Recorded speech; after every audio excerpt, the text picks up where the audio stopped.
We had a client that we worked with, and she was really struggling with profitability. She kept raising tuition. She actually did 3 tuition increases within a 15-month cycle, and she still could not catch up. So I helped her work with our 6 money leaks in schools, and she only used 3 of the 6 money leaks and cut her expenses by 50%. 50. She did not fire anyone. She did not slash any of her programs, and she did not work more hours.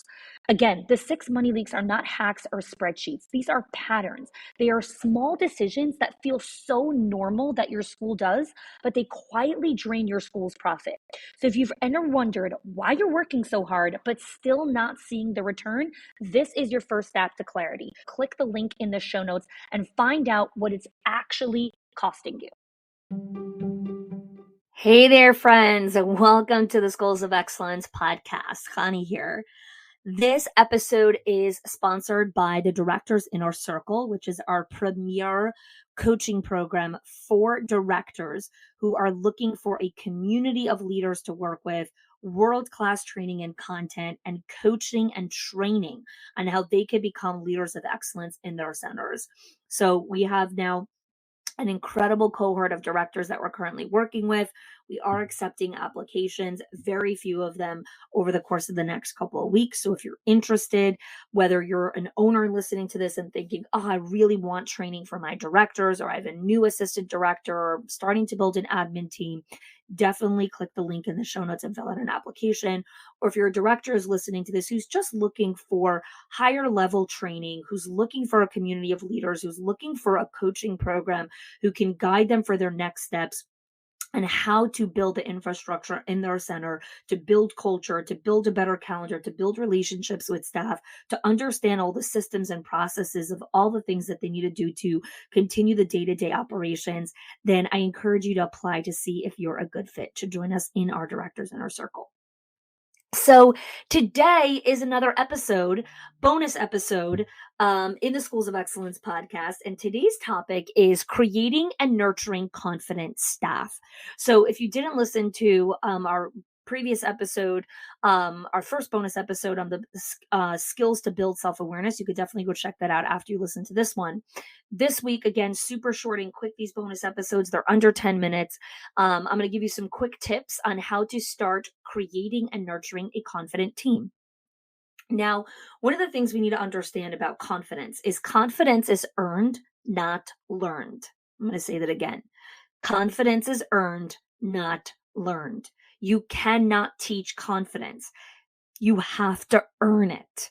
Okay? They have to go do the work, make the mistakes, fall down, get back up again. That is how you earn confidence. Now, one of the other ways that you really earn confidence, or you really build your confidence muscle, is by making decisions and being able to execute on those decisions, right? The permission to make those decisions.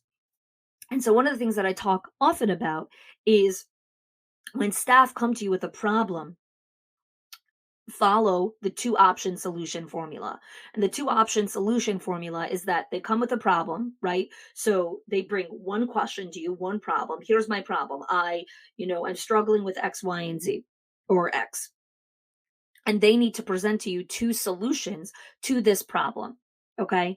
Now, the reason that you want to do that is because by having them exercise their critical thinking skills, their own brain, using their brain to think and actually come up with some options, and then present to you, I think I'm going to go try this option, and you giving them permission to go do that, it starts to build their confidence that they could do hard things, right? They can do things that are challenging, right? If you look at young children, or you look at your teenagers or your middle school kids, when are they finding some of the greatest satisfaction is when they accomplish something that was hard for them, right? Confidence doesn't come from, smearing butter on a toast. Like, no, it just doesn't. You just don't get that satisfaction. Like, trying to build this 89-step IKEA piece of furniture, and you finish that, you've got some pretty big confidence inside of you, right? Because it was hard. And we do this dichotomy of We want them to earn their confidence and we want them to become more confident, but we make everything so easy for them because we're like, oh, I need to make it easy because if it's too hard, then they're going to leave. No, people with poor self-esteem and a low self-image don't stay. Confident people stay because they're enjoying themselves, right? They're finding meaning, they're finding purpose, they're finding value in the work that they're doing. And so, following the two option solution, not only does it help them build their confidence, another thing that helps you do, it gives you a lens into their brain. It actually helps you recognize, how do my people think, right? Because so many times leaders are thinking, I can't delegate, right? You could delegate. You have to be able to understand their brain processing to understand who you can delegate to and how much you can delegate and in what order and in what capacity, right? You don't just bring someone on and day 2 you're delegating to them. You know nothing about them, right? They're, of course you don't trust them. But how do you build the trust in the other person, right? Another way that a person becomes confident is when they know that people rely on them, right? They become these trustworthy people where someone asks them to do something and the person trusts they're going to go do it, right? That's how they build their internal confidence as well. Now, you can trust someone to do something if you know, with, again, you don't need 100% certainty, even 90% certainty, 85% certainty that they're going to be able to execute on it, right? That they have the capability and the discernment and they're going to figure it out, right? That comes from them also doing more talking, right? Where they're giving you solutions.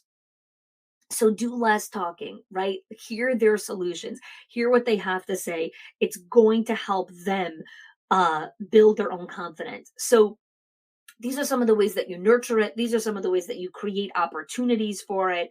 And the last thing I want to share is confidence. Okay. You might be listening to this and I want more confidence. You might be looking at Steph and saying they need more confidence. Confidence is not a pill.